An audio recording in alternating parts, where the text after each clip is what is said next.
Hi, Mrs. Kyoto. How are you? Good. Nicolette, it's nice to see you. You too. Thank you for coming in today. I know the last time you were here, you were diagnosed with celiac disease. Yeah. And you're experiencing some discomfort and pain in your stomach from, having gluten in your diet. Have your symptoms improved since removing the gluten? Yeah, actually a week after I started the gluten-free diet, it really subsided, so I'm feeling much better with that. Okay, good. That's good to hear. I know how uncomfortable that really can be.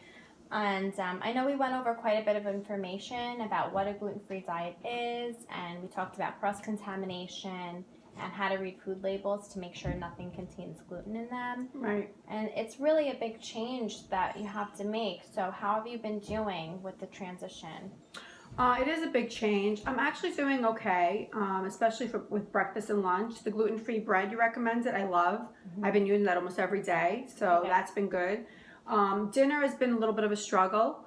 I love to eat healthy, clean foods, and I'm trying to incorporate that with gluten-free, but I'm Italian and we love pasta. I tried the gluten-free pasta. I don't like it. My family don't like it. So I end up making them pasta. Let's say I'm making pasta and broccoli. I make them the pasta and broccoli, and I don't have enough time to make myself some. So I eat broccoli only. Then I'm hungry, and I snack.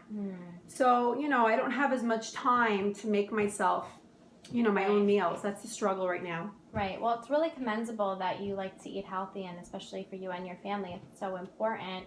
And I'm happy you really like the gluten-free bread. I know that's a good brand. So from what I understand you saying is that because you do have a busy schedule and you work, it's hard to find the time to make an additional meal to when you're making dinner for your family. So is that the challenge that you're having? Yeah, exactly. Right now, that's the real challenge for me. Yeah, I can definitely understand that. You have a lot on your plate. And I did get the food log that you emailed to me, and breakfast and lunch does look good. They look like they're satisfying, and you said that you're doing good with those meals. And so for dinner, can I ask you what other types of meals that you like to make for you and your family? Yeah, I used to frequently make, they all love chicken cutlets, but I can't make that because of the breadcrumbs. I haven't been able to make that. Pasta we used to make, but also used to make some quinoa dishes that I like, but sometimes I don't have enough time. It takes it takes a lot of time to boil it and stuff, so stuff like that. Okay. Well, I've had other patients in the past that have been in a similar situation as you. They're working mothers, they come home and they cook, and they have this struggle.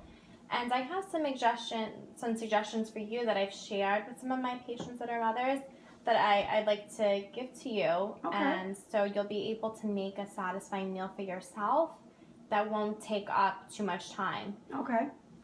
So I remember you said last time that you like to eat rice. I do, yes. And you shop at Whole Foods. I do.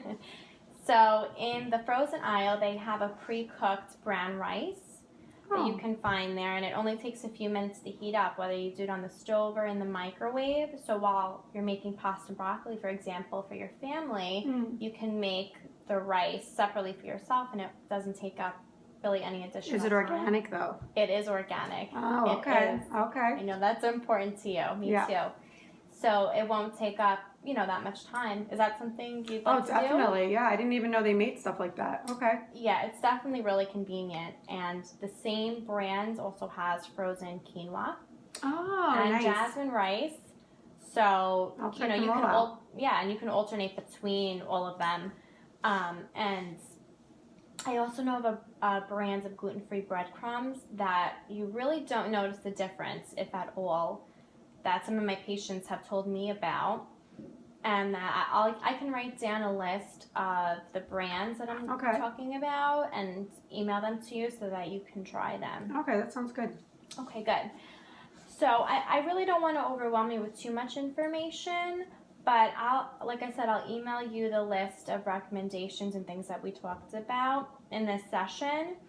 And also I have a few recipes so that you can change up what you make for dinner, but also things that you can include, not just making for your family, but that all of you can have that are naturally. That'll make it easier. Yeah, and they're naturally gluten-free, so that will be good.